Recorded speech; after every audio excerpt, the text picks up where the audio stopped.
बहुत समय पहले एक घने जंगल में एक दुष्ट शेर रहता था। इस दुष्ट शेर ने पूरे जंगल के जानवरों में भय का माहौल बना रखा था।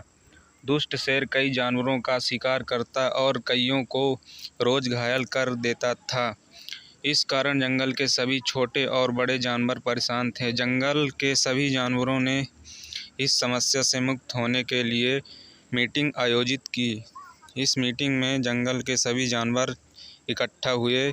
सभी जानवरों ने मिलकर यह तय किया कि क्यों न हम सब मिलकर उस दुष्ट शेर से मिलकर चर्चा करें। इस पर सभी जानवर सहमत हो गए। आते हैं छोटे से ब्रेक के बाद। जंगल के सभी जानवर उस दुष्ट शेर के पास गए और उससे कहा कि शेर महाराज, अपने जंगल के कई जानवरों को जख्मी कर दिया। कई छोटे छोटे जानवरों को आपने अपने पंजों से मार दिया। आपने अपनी ज़रूरत से ज़्यादा शिकार किए। इस पर दुष्ट शेर ने कहा कि मैं जंगल का राजा हूँ और तुम मेरी प्रजा हो। हालांकि मेरा यह अधिकार है, मैं इस जंगल में जो चाहूँ करूँ, लेकिन चलो ठीक है, तुम सब इकट्ठा होकर आए हो तो तुम्हारी बात मान लेता हूँ, लेकिन तुम सब को भी मेरी एक बात माननी पड़ेगी। शेर ने उनसे कहा कि हर रोज़ सुबह अगर तुम मेरी गुफा में भोजन का प्रबंध कर दो तो मैं शिकार के लिए बाहर नहीं जाऊंगा।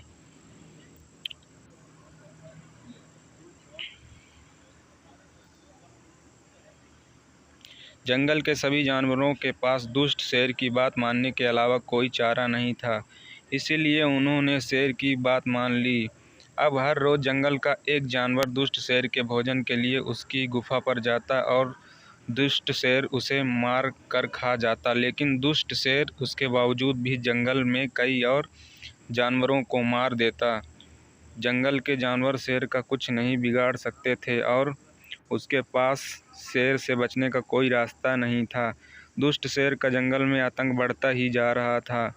अब शेर को भोजन देने की बारी हिरण की थी। हिरण बहुत चालाक था।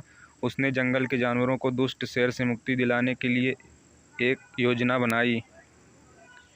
अगली सुबह हिरण शेर की गुफा के पास गया और शेर से कहा, महाराज, आपके राज्य में आपके और हमारे साथ बहुत ज़्यादा अन्याय हो रहा है। हम आपके लिए रोज़ एक मोटा ताज़ा शिकार भेजते हैं, लेकिन रास्ते में ही एक दूसरा दुष्ट शेर उसे मार कर खा जाता और हमें आपके लिए कोई दूसरा जानवर भेजना पड़ता है। आज भी हम दो मोटे ताज़े हिरण आपके लिए आए थे, लेकिन एक हिरण को उस दूसरे शेर ने मार कर खा लिया। मैं किसी तरह से अपनी जान बचाकर आपके पास पहुंचा हूं। मैंने उस दूसरे शेर को आपके बारे में बताया, लेकिन उसने आपका नाम सुनकर आपको बहुत गालियां दी और कहा कि उस दुष्ट शेर को तो मैं आज ही मार डालूंगा।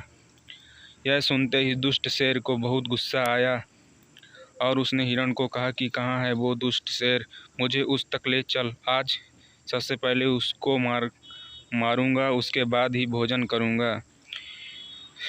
हिरण दुष्ट शेर को एक कुएं के पास ले गया और बोला, महाराज, वो दुष्ट इसी कुएं में रहता है। शेर ने आव देखा न ताव देखा और कुएं में छलांग लगा दी। कुआं बहुत गहरा था और पानी से भरा था। इस कारण दुष्ट शेर कुएं के पानी में डूबकर मर गया। हिरण की बुद्धिमानी से जंगल के जानवरों को दुष्ट शेर के आतंक से मुक्ति मिली। अब जंगल के सभी जानवर खुशी खुशी रहने लगे।